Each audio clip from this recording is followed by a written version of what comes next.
Good morning. I'm getting ready to go on the air here, and Joe Lynn's adding to the pressure, radio and Periscope. Give your name. I'm Winston Apple. I'm a candidate for Lieutenant Governor, and I'm here to be interviewed on the radio. Check your phones and cut your head and make sure. Can you hear? This is Joe Lynn Higgins. We're delighted to have you as our guest watching this today. We're in the studio, and so we'll be on the air here in just a few seconds. So stand with us and have a good morning. Thank you.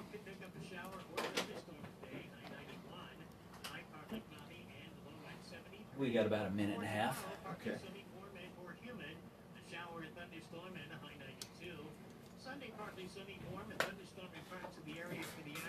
How many listeners do you estimate you have? You know, I've never, and I'm relatively new. I've been doing this for about 2 months. I did this a couple years ago and just come back.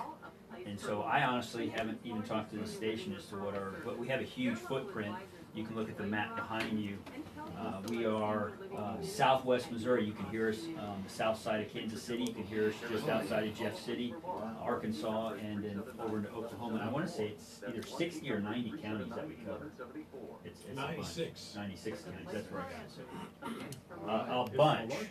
And every day I talk to people that, new folks that I didn't know were listening to us. So we're excited to be here, and we're glad to be on Periscope. So we've got 28 seconds left, and so we'll be talking, this is KWTO News Radio on Morning Line, and we're going to have a good interview, so looking forward to it.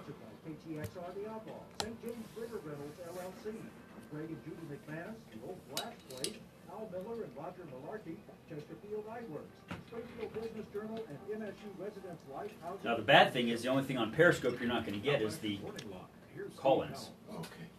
And welcome, folks. This is Morning Line, KWTO News Talk Radio. If you would like to be a part of the show, it's 862-9977, 1-800-375-0056. And we are pleased to have Winston Apple. He is a candidate for Lieutenant Governor on the Democrat ticket. Good morning, sir, and thank you for joining us. Thank you for having me. Oh, you're very welcome. We want to have all the candidates because we think it's the listeners, the viewers, the constituents that are going to make that decision. You just come just a little bit closer to the mic, okay. It will be great. And tell us a little bit about yourself, because I'm sure that a lot of our listeners, with most candidates, don't know who you are. Okay.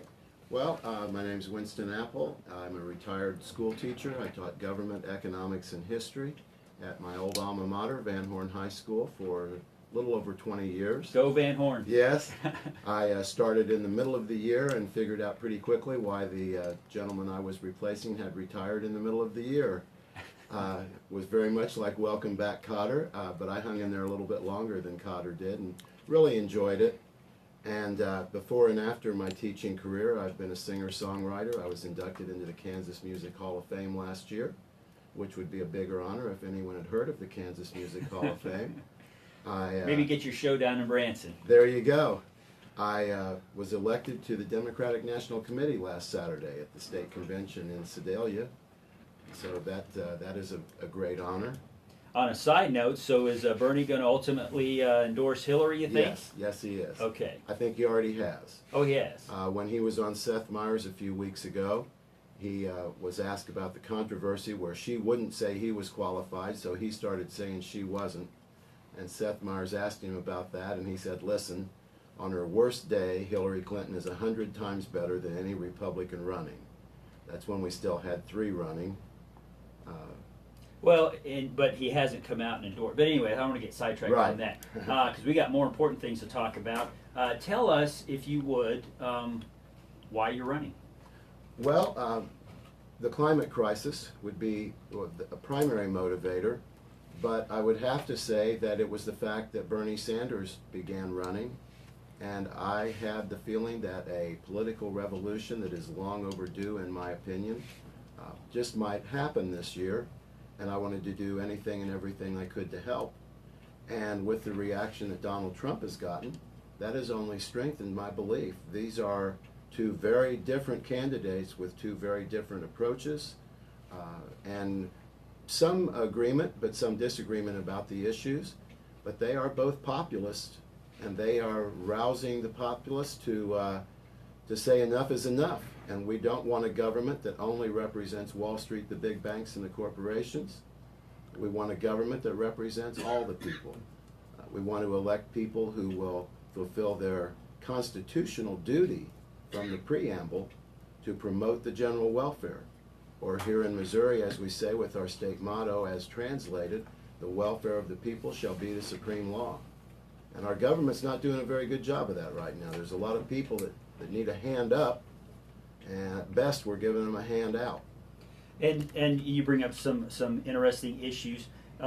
Is that kind of the things you've echoed? Is that similar to what you're hearing from the constituents and voters that are out there? I have been talking a lot about Franklin Roosevelt's Economic Bill of Rights.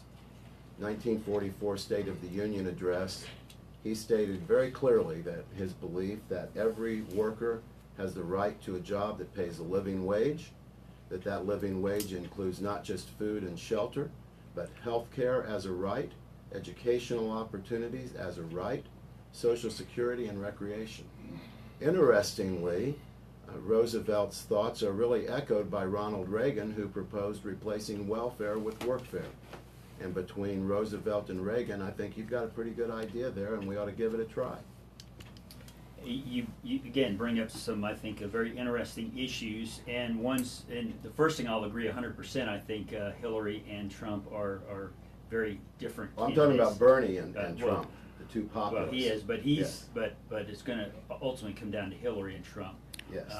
And so, when you talk about a living wage, when you talk about health care, to me, I haven't heard too many people say that the Obamacare has been that successful. I'm not a big fan of Obamacare. Just curious, what we'll get in. This may be off the topic, but what are your thoughts that you would do differently? I would have a single-payer health care system. At the very least, I would have added a public option, which was never even voted on in Congress. The Affordable Care Act has not made health care too much more affordable. It has redistributed income from the top to enable some people who couldn't afford health insurance to have it, and that's wonderful. I'm, as a general rule, not a big fan of the redistribution of income. I think that people should be enabled to pay their own way. But the big problem with the Affordable Care Act is that it was written by and for largely the benefit of private for-profit health insurance companies. Now, I'm also a big fan of the free enterprise system, but not where basic things like health care are concerned. We can, like every other major country in the world, provide quality health care for every American. No one should be shut out of that system. We are talking with Winston Apple. He is a lieutenant governor candidate on the Democrat ticket. And folks, we will be right back after these messages. So we've got about a 4-minute break. Okay. And then we'll get talking again. No, I like this. This is good stuff. So I'm going to ask you though, because healthcare. When you talk about healthcare, single payer, it kind of comes down to somebody's got to pay for it. Yes. Somebody's got to pay for a living wage. Yes. Somebody's got to pay for the education. There would be those who would advocate that takes redistribution. No. And that in essence is. So we'll talk about that. Okay. Because I think these are the core issues that divide America. Yeah. And I don't think they divide America all that much. I think you'll find they divide the people of America from the government of America. Well, I would agree 100% that there's a difference between the government and the people. Absolutely, and there shouldn't be. Well, yes, yeah. I mean, it's just the function. It's the way it is. Does the government represent the will of the people, or not? It's supposed to. Yes. All laws are ultimately a result of the will of the people. Right. Because the people either acquiesce to them or they push for them. And I would argue that the biggest reason that Obamacare was successful, I mean, not successful in that it worked. I agree. I think it's an abject failure. Keep your doctor, no, you didn't. Less expensive, no, it wasn't. Right. All these things, it was an abject failure. Right. So for anybody, I think to say that it was a success isn't living in reality. Right. But when it becomes a right, it becomes somebody's got to pay for it. Healthcare is a very slippery right. And plus, how we're doing it really is terrible. I sell insurance, and I sell Medicare supplements and stuff. Okay. And I've been in the insurance business as an agent. The way we're doing healthcare, we had some doctors on with direct primary care. Not know if you're familiar with that. No. But it's a very good model where you pay a small amount of money every month. Instead of going to see your primary care physician and having to pay every time you go, it's more of a subscription base. And so you can go as many times. The doctor gives you the cell phone. So instead of a fee for service like the clinics that are around here have, those doctors see between 2 and 2,500 patients. That's their workload. These primary care doctors see between 5 and 800 patients. So you have far more time with your doctor. They cut down all the, a lot of the bureaucratic red tape that costs a lot because they've eliminated. And so they can charge less, see the patients more. But I don't want to take any of that because that would take away from your time on the air. What we want to do is make sure that you have an opportunity to share with the listeners your thoughts. Right. And so I don't want to really go down any rabbit trails because we want to, as Lieutenant Governor, what do you want to do and see? And so I appreciate your time. I appreciate this opportunity. You're doing a great job. Well, thank you. I'm really enjoying this. Good. So from teaching to singing and now politics. Well, singing to teaching, back to singing, and now politics. Yes. And I will say I tried to change the world with my songs, but it didn't change. I'm just taking a more direct route. John, you think we could get that? What's that? What's that? Change the world with? What's the song? What was that song? Change the We wanted world to by change Eric the world Clapton. with So his Jim, songs. what's your favorite wine? Eric Clapton, Change Yeah. the World. Oh, yeah. No, yeah, we don't need to hear that. That was it. We had more time. We got 20 There's a seconds. John Mayer song, too, Waiting on the World to Change. Oh, yeah. I think he's playing on one of the old formats. John knows music. And Bob Dylan, of course, the times they are changing. For Through the Grapevine at Brown Derby International Wine Center. You can listen and learn or become part of the audience as we sample wine. It's the Friday at 5 place to be, Through the Grapevine at Brown Derby International Wine Center. Now back to Morning Line. And welcome back, folks, and thank you for joining us on this Friday, June 24th, here in Morning Line, 862-9977, 1-800-375-0056. We are speaking with Winston Apple. He is a candidate for Lieutenant Governor on the Democrat ticket. Again, sir, thank you for joining us. Very, very glad to be here. And you brought up some issues. I wish we had a whole lot more time because Let's just stay on the air. yeah, well, if we could, we would. But, life is limited with resources, and Yes. that's one of the things here. You're running for lieutenant governor. You mentioned that you're against redistribution of income. Yes. And yet you mentioned a litany of things like I living favor wage. minimizing the redistribution. Okay, minimizing. Okay, so that. Benefits received principal whenever possible and helping people pay their own way whenever possible. Giving them a hand up instead of a handout. Would you mind explaining the hand up and hand out a little more? Well, if we were to take Benjamin Franklin's advice and apply that to Roosevelt's Economic Bill of Rights, Benjamin Franklin once said that well done is better than well said. And how do you actually ensure these rights to a socially useful job that pays a living wage? Well, you do it the way Roosevelt did with New Deal jobs projects. We have a climate crisis that needs to be addressed, and even if we didn't have a climate crisis, it would make a lot of sense to move to clean renewable energy and electric cars, just for the sake of the environment. We have infrastructure crumbling and technology now where we could upgrade our highways to where we could generate electricity from them. The snow would melt off automatically without the trucks, and there's all sorts of benefits with this new technology. Ultimately, you have to make the federal government the employer of last resort. If you can't find a job that pays a living wage anywhere else, you go to the employment office, not the unemployment office. You're not going for an unemployment check, you're going for a paycheck. And you're going to do socially useful work to get it. Here in Missouri, of course, that's the federal government. I'm running So as for lieutenant governor, what yes. do you think you would actually implement? And again, I want to give you as much time here to share your views. I had drafted and was intending to try to get on the ballot this year a Green New Deal for Missouri that would be financed with a tax on capital gains. It would enable someone like Warren Buffett to move to Missouri and no longer feel guilty about paying a lower rate of taxes than his secretary. It would roughly tax capital gains at the same rate as other income. Another concept, by the way, that Ronald Reagan favored. He did not favor a lower tax rate for capital gains. We'd also, if you do this at the federal level, you have the benefit that you're moving people off welfare. And all that money going out for welfare payments could help to pay for this. How would, one of the big issues that are floating around, and I know you didn't bring it up, but you did talk about infrastructure and New Deal projects. Roads and bridges are a critical issue right now, Yes. along with expanding Medicaid. A lot of folks want to do that. How would these be paid for? Because right now Missouri is barely paying for the current growth in Medicaid. Well, of course, the Medicaid offer that's been on the table for years now is that the federal government would pay for it. And the answer is we, Missouri taxpayers, have already paid for it. That money's gone to Washington. But we're refusing to take our share back. The money that Missouri taxpayers are paying is still going into the Medicaid system. It's just going to other states because our legislature has refused to let them return our money to us. I guess there would be 2 points that I've heard as arguments. Number one is with the deficit at the federal level, we're really that money is really just dead on our children.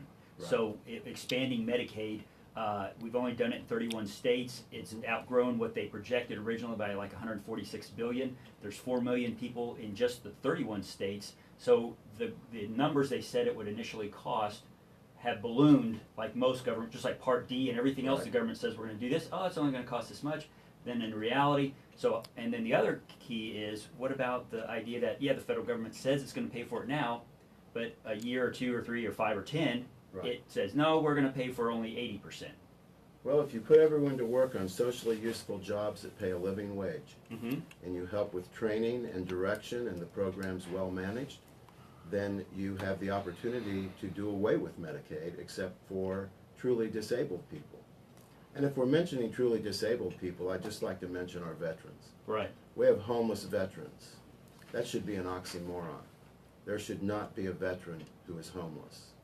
We have the working poor. No one who is working 40, 50, 60 hours a week should be living in poverty. Now, that's where some income needs to be redistributed, but it needs to be redistributed on the basis that these people are given socially useful work to do, and that they do it. Now, you're in the Springfield area. You're not from here. You came in, there was an event or something, I assume, that you were Yes. here for. You want to tell us a little bit about that? Well, the Springfield Bernie Sanders community and I have a very torrid love affair going on. This is my 8th trip to Springfield, and I've made a lot of new friends down here.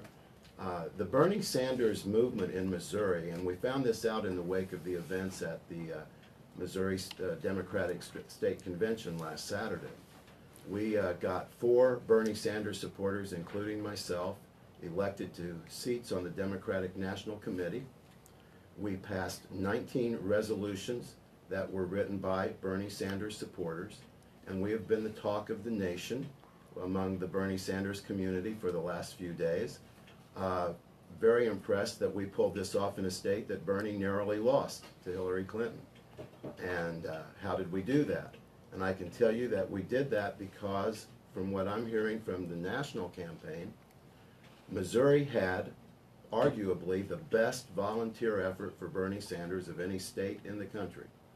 And that community has been wondering for some time now, what will happen to our movement if Bernie Sanders does not get the nomination? And while I'm among those who say, let's wait and see who gets the nomination, there's a long ways to go till July 25th, and who knows what will happen. And I haven't asked this of any other candidate, but I mean, you bring up this national issue. And one of the things, as I'm in the Republican Party, and so, but for now, yeah. So I see the 25% that's super delegates to me as being doesn't seem fair. No. And The Republican Party is more Democratic than the Democratic Party on that issue. You heard it on Morning Line first. And again, I appreciate your spirited, and I think the Bernie Sanders folks, that's why they've done so well, is they have passion, Right. and they believe in what they're doing, Right. and it really has to do with the individuals, and to a degree, Trump's the same. And it's very interesting because I favor doing away with the superdelegates. That is something nearly every Bernie Sanders supporter favors, and yet now, 4 years from now, if we don't do away with them, I will be a superdelegate by virtue of being on the Democratic National Committee. And I have to say, if they want to corrupt me and pull me over to the side of keeping the superdelegates, there's a simple way to do that. Give us all capes and the ability to fly, leap tall buildings in a single bound, and be more powerful than locomotive. Well, you think they can do that? We could pass a law, Well, maybe? I saw a TV show when I was a child that indicated those things were possible, but I don't know if we're from Krypton or not. Probably not. So we've got just a couple minutes left, about a minute and a half. What would you like to tell the voters that we haven't already talked I about? would like to talk to the Donald Trump supporters, and I would like to point out that if you're looking for a party that agrees with you that we should not be moving factories to Mexico and then letting them bring the products back in duty-free, if you want to see every worker in America with a guaranteed job that pays a living wage, after you cast your vote for Donald Trump, come right on over to the Democratic side of the ticket and cast all the rest of your votes on our side. Very good. And where could folks go to get more information about your candidacy for Lieutenant Governor right here in the great state of Missouri? www.appleformissouri.com. And you could maybe do something with that apple a day thing for keeps the doctor away. I don't know. Absolutely. Well, I can tell you that we got to hope that I don't become corrupt at some point, because if I do, I could spoil the whole barrel. Well, folks, this is Morning Line. We appreciate having Winston Apple with us today, sir. We very much enjoyed our conversation. I appreciate the opportunity. And if you would like to learn more, of course, we're going to have his website on our show information page by just going to newstalk560.com and go to the show's link and then the show information. And of course, we hope to have you on in the future, and good luck in your campaign. Thank you very much. All right, folks, and this is Morning Line, and we'll be right back after these messages. I enjoyed our conversation. I did too. Tell you what, I'll be back in town July 8th.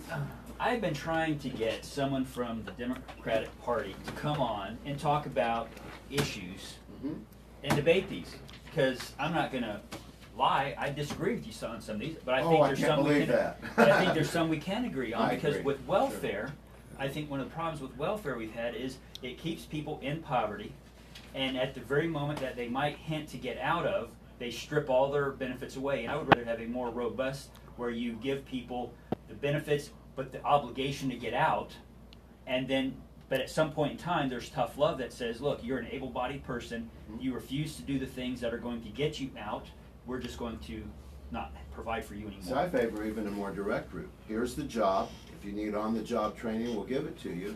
There's no more welfare for anyone unless you're truly disabled. It's gone. And I like that.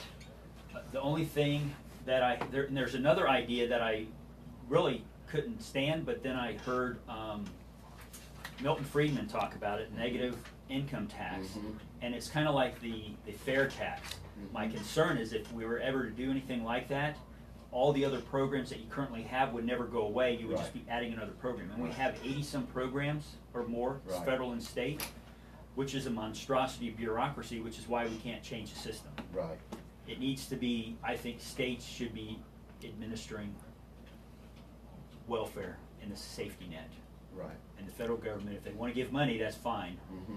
But they should have a little less direct influence. Right. So. Well, I think that there's plenty of work to be done. I think that during World War II, there was no unemployment. Most people don't know this. It's an interesting fact that the idea of employers paying for your health insurance came about during World War II because of the wage and price freeze. There was no unemployment. You had to try to lure people away from other companies, and you couldn't do it with wages, so they started adding in fringe benefits. Yeah, which was, there's a lot of things. Hey, I've got to get ready for the next segment, but I hope you'll come back. I'll be back in town July 8th, and I'm sure I'll be back after that. Okay, thank you, sir. Thank you so much for having me. I tell you, I appreciate your, and I'm not gonna mention the name, I had another candidate who was also in the same race, was not willing to share with the whys. Just say these are the problems, but never really get into how. That's his where it solutions gets are. interesting. I mean, Exactly. if you don't have the whys covered, you better go think about it before you run for office. Exactly. I mean, that's why we're running, because we believe we've got the answers, or at least that's why we should be running. If you can't